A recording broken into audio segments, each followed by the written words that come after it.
नमस्कार मेरे प्यारे बच्चों। आशा है लॉकडाउन के पीरियड में आप सभी लोग अपने घर पर पढ़ाई कर रहे होंगे।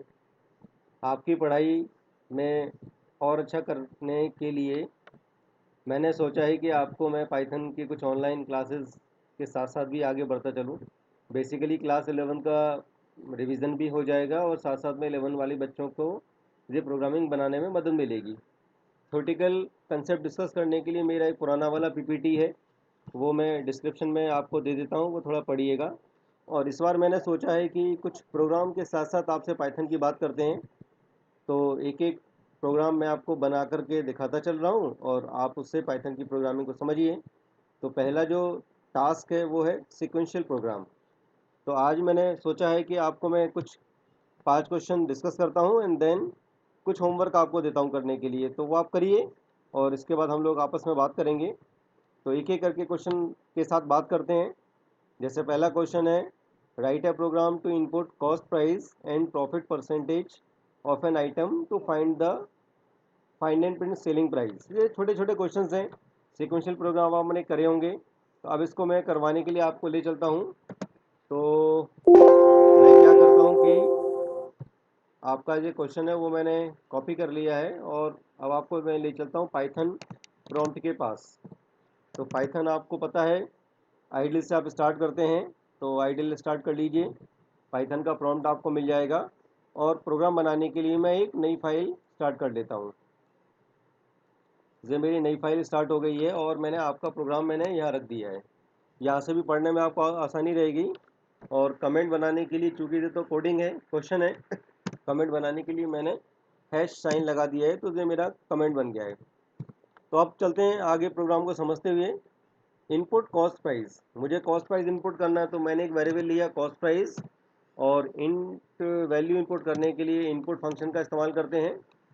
और इंट के अंदर आप मैसेज पास कर सकते हैं, enter cost price. Very good, simple सा काम है। लेकिन इस वैल्यू को मुझे कन्वर्ट करना है इंटीजर में, तो मैंने इसके आगे इसकी इंट मैंने लगा दिया है, तो मुझे कॉस्ट प्राइस मिल गया। अब कॉस्ट प्राइस मिलाने के बाद मुझे प्रॉफिट परसेंटेज चाहिए, तो P इक्वल मैंने वो भी इंटीजर में इनपुट किया और इसका वैल्यू मैं एक्सेप्ट करता हूँ, एंटर प्रॉफिट इन परसेंटेज। ठीक है भाई, ये मैंने ले लिया है प्रॉफिट परसेंटेज। अब आपको सोचना है कि भाई हम सेलिंग प्राइस कैसे निकालेंगे। तो सेलिंग प्राइस का सिंपल लॉजिक है, सेलिंग प्राइस बराबर कॉस्ट प्राइस तो रहेगा ही रहेगा उसमें, प्लस कॉस्ट प्राइस का जितना भी प्रॉफिट आप ले रहे हैं, कॉस्ट प्राइस का उतना प्रॉफिट परसेंट निकालना पड़ता है। तो C P multiplied by P divided by 100। इस तरह से आपको कॉस्ट प्राइस मिल जाएगा। अब प्रिंट स्टेटमेंट में आप सारी वैल्यूज़ को प्रिंट कर दीजिए। तो आप बता दीजिए आपका कॉस्ट प्राइस कितना है। आपने कॉस्ट प्राइस को प्रिंट कर दिया, फिर आप बताइए कि आपका प्रॉफिट परसेंटेज कितना था। प्रॉफिट इन परसेंटेज बता दीजिए भाई कितना प्रॉफिट था, वो आपने पी वेरिएबल में स्टोर किया था। और जो मेरा कंप्यूटेड आंसर है सेलिंग प्राइस का, वो मैंने बताया सेलिंग प्राइस, और सेलिंग प्राइस मैंने बता दिया मेरा एस पी है। अब इस प्रोग्राम को रन करना है। रन करने के लिए फाइल को पहले सेव करते हैं। तो सेव करने के लिए इसको डेस्कटॉप पर मैंने एक फोल्डर बनाया ऑनलाइन क्लासेस के लिए। आज सीक्वेंशियल प्रोग्राम कर रहे हैं और जो मेरा प्रोग्राम 1 है, तो मैंने इसको लिख दिया प्रोग्राम 1। ठीक है, अब इसको रन करते हैं। रन करने के लिए शॉर्टकट है F5। देखिए कॉस्ट प्राइस मैंने दिया 100। आई वॉन्ट कि 5% पे मैं देखना चाहता हूँ कि मेरा कितना सेलिंग प्राइस आएगा। तो देखिए सेलिंग प्राइस आपका 105 आ गया है और साथ में आपकी जो कोडिंग है। तो आप देख सकते हैं इस तरह से हम अपनी कोडिंग के साथ काम कर सकते हैं। ठीक है, तो ये मेरा पहला प्रोग्राम मैंने आपको रन करके दिखा दिया है, चल गया है। अब मैं चलता हूँ क्वेश्चन नंबर 2 के पास। इसमें और कुछ स्पेसिफिक लॉजिक डिस्कस करने लायक नहीं है, क्योंकि सारा सारा प्रिंट स्टेटमेंट है और कैलकुलेशन भी सिंपली है। ठीक है, तो now we are moving to question number 2। तो इसको मैं सेव करता हूँ और इसको मैंने प्रोग्राम 2 के नाम से मैंने इसको सेव किया अगले प्रोग्राम के लिए। और अब मैं प्रोग्राम 2 वहाँ से कॉपी कर लेता हूँ। अब प्रोग्राम 2 को समझते हैं। प्रोग्राम 2 में क्या है? प्रोग्राम 2 में है, कॉपी करके ले चलता हूँ वहाँ पे, कंट्रोल सी और कंट्रोल वी। चलिए भाई, प्रोग्राम 2 मेरा है, write a program to input 3 sides of a triangle and find its area. तो बच्चों आपको पता होना चाहिए, अगर साइड का 3 साइड्स का अगर ट्राइंगल लेते हैं तो फॉर्मूला क्या लगता है? फॉर्मूला हमारा होता है square root S minus A S minus B into S minus C, where S equal A plus B plus C upon 2। तो इसको करने के लिए हम क्या करेंगे? सबसे पहले आपको 3 साइड्स लेना है, तो आप 3 साइड्स आप इनपुट कर लीजिए। अभी हम वैल्यू इंट में ले रहे हैं, आप चाहें तो फ्लोट भी ले सकते हैं उसको, ऐसा कुछ नहीं है। Enter first side of triangle, तो भाई ये फर्स्ट साइड हमने ट्राइंगल का ले लिया। अब इसी को कॉपी करके पेस्ट कर लेते हैं, कंट्रोल वी। और अब मुझे क्या चेंजेस करना पड़ेगा? फर्स्ट की जगह यहाँ पर हम लिखेंगे सेकंड, और यहाँ पे थर्ड साइड ले लीजिए, और वेरिएबल का नाम चेंज करिए ए बी सी। अब फॉर्मूला आपको पता ही है, फॉर्मूले के लिए मुझे एस चाहिए पड़ेगा, S equal A plus B plus C upon 2। अब बच्चों जो यहाँ पर प्रॉब्लम वाली बात है कि अगर आप इस फॉर्मूले को लेंगे तो एस का वैल्यू में क्या करेगा, वो सी को हाफ करेगा। तो मुझे क्या करना है? मुझे ए प्लस बी प्लस सी इनको ऐड करना है, देन उसका सम मुझे निकालना है। ठीक है, तो ये छोटी सी गलती है जो आपको याद रखना है। अब मुझे फॉर्मूला बनाना है एरिया के लिए, तो मैंने वेरिएबल लिया एरिया बराबर, अब मुझे स्क्वायर रूट निकालना है। स्क्वायर रूट के लिए मैं क्या करूँगा? यहाँ पर एक पैकेज इंपोर्ट करूँगा, इंपोर्ट मैथ। ये आपको एक बार फिर से मैं रिवाइज करा दे रहा हूँ। रिवीजन आपका ये है कि आप यहाँ पे जब इंपोर्ट मैथ कर लेंगे, इंपोर्ट मैथ, तो अगर स्क्वायर रूट निकालना तो आप डायरेक्ट फंक्शन इस्तेमाल कर सकते हैं, मैथ डॉट SQRT, और ब्रैकेट में आप लिख दीजिए 5। देखिए 5 का स्क्वायर रूट आ गया, तो यहाँ पर उसे स्क्वायर रूट की वैल्यू मिलेगी। तो एरिया बराबर हो जाएगा मैथ डॉट SQRT। अब मुझे करना क्या है? S multiplied by S minus A multiplied by S minus B multiplied by S minus C. बस हो गया हमारा काम। अब इसको प्रिंट कर दीजिए, print area of triangle is, और एरिया की वैल्यू हम प्रिंट करवा देते हैं। रन करते हैं 5 देकर। फर्स्ट साइड मैंने दिया 3, सेकंड साइड मैंने दिया 4, थर्ड साइड मैंने दिया 5। देखिए आंसर आ गया, एरिया ऑफ ट्राइंगल इज 6। ठीक है, वैसे ये अगर आप देखिए तो 3 4 5 it's making a right angle triangle. Right angle triangle का फॉर्मूला अगर दूसरा वाला देखा जाए तो 1/2 बेस इंटू हाइट होता है, तो 1/2 इंटू 4 इंटू 3 करेंगे तो भी आपको आंसर 6 मिल जाएगा। लेकिन अगर मैं यहाँ पर एक बार और रन करता हूँ, अब मैंने दिया यहाँ पे 2 6 और 7 दिया, तो आंसर मुझे मिल गया, देख लीजिए आप चेक करके। लेकिन अगर मैं 2 3 और 12 देता हूँ तो आंसर नहीं आया। अब इसका रीज़न आपको खुद पता होना चाहिए मैथमेटिक्स में, the sum of two side must be greater than third side, then only your triangle will be possible. तो यहाँ पर 2 + 3 जो 12 से बड़ा नहीं हो रहा है, मतलब हमारा जो ट्राइंगल का प्रॉपर्टी है वो फुलफिल नहीं हो रहा है। तो इस क्वेश्चन को अगर आपको 100% अच्छा करना है, then we require some condition. वो कंडीशन हम सीखेंगे अगले वीडियो में। यहाँ पर अभी हम केवल सिक्वेंशियल प्रोग्राम सीख रहे हैं। ठीक है बच्चों, अब हम चलते हैं प्रोग्राम नंबर 3 के पास, तो इसको सेव कर लेते हैं। और इसको प्रोग्राम 3 बनाने के लिए बच्चों तरीका क्या होता है, या तो मुझे नई फाइल बनाना पड़ेगा। मैं क्या करता हूँ, इस फाइल को सेव एज कर लेता हूँ, और सेव एज करने के बाद क्या करता हूँ, जो प्रोग्राम मुझे लाना है और उस प्रोग्राम की कोडिंग मैं यहाँ कर देता हूँ। तो मैंने प्रोग्राम 3 लिख दिया, अंदर का कंटेंट पूरा डिलीट कर दिया है। ठीक है, और अब क्वेश्चन नंबर 3 को ले लेते हैं। Question number 3 also very nice program, और क्वेश्चन नंबर 3 में समझते हैं वो क्या कह रहा है। Input radius of a tyre and the number of revolution to find the distance covered. ठीक है, अब बच्चों यहाँ पर एक नई चीज़ और आपको सिखा देता हूँ मैं। जैसे यहाँ पर कमेंट मैंने दिया था 1 लाइन का, दैट वाज हैश साइन। कभी कभी अगर कमेंट मेरा 1 या 2 लाइन 3 लाइन से ज़्यादा बनता है तो हम यहाँ पर मल्टी लाइन कमेंट इस्तेमाल कर सकते हैं। 3 बार सिंगल कोट लगा दीजिए, 1 2 3, और 3 बार सिंगल कोट ख़त्म कर दीजिए, 1 2 3। अब आपकी प्रोग्रामिंग यहाँ से स्टार्ट हो जाएगी।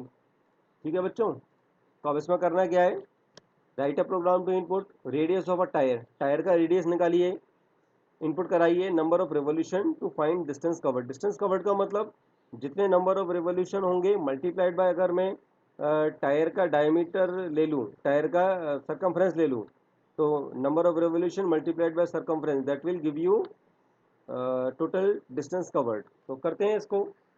तो सबसे पहले रेडियस इनपुट करना है, तो रेडियस इक्वल, अब चूंकि रेडियस तो फ्लोट में भी हो सकता है, तो मैं फ्लोट में इनपुट करवाता हूँ और मेरा मैसेज चला जाएगा enter radius of the tyre.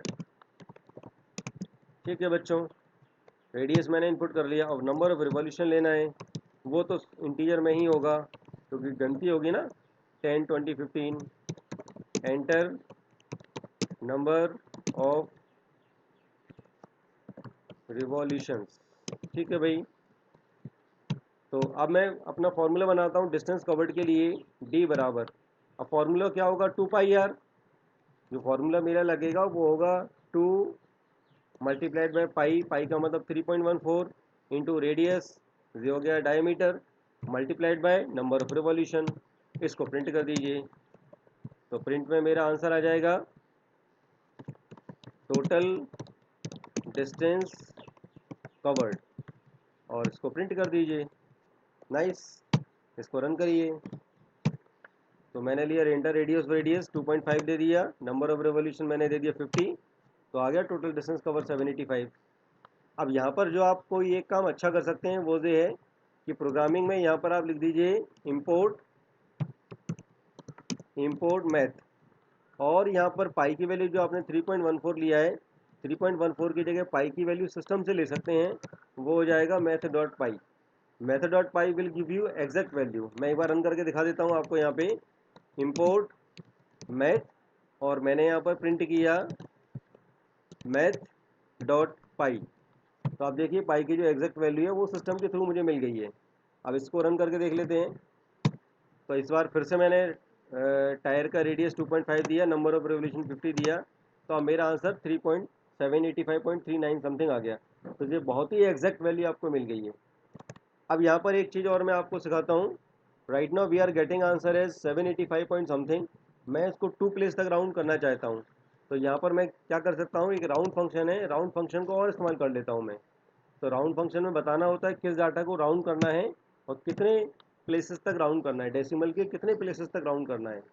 तो राउंड फंक्शन का मैंने इस्तेमाल किया है, और अब मैं फिर से रन करता हूँ, तो आप देखिए मेरा आंसर एग्जैक्ट जो था उसने राउंड करके आपको दे दिया है। ठीक है, तो इस तरह से मेरा ये क्वेश्चन नंबर 3 कंप्लीट होता है।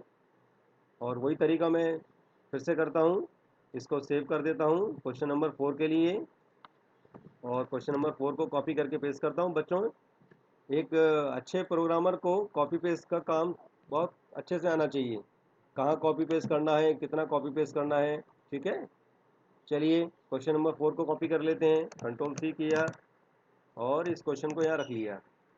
अब इसमें क्या है, write a program to input internal and external radius of a ring to find its surface area. अब रिंग का क्या रहेगा, external area minus internal area, तो आपको रिंग का एरिया मिल जाएगा। बड़ा सिंपल सा क्वेश्चन है, मैथमेटिकली आप लोग करते रहते हैं, उसी तरह से आप कर सकते हैं।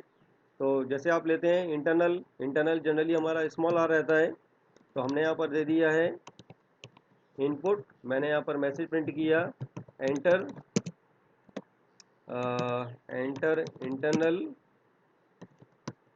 Radius of the ring. ठीक है बच्चों, और सेम मैसेज कॉपी कर लेते हैं और यहाँ पर इसको कैपिटल आर ले लेते हैं, एंटर एक्सटर्नल।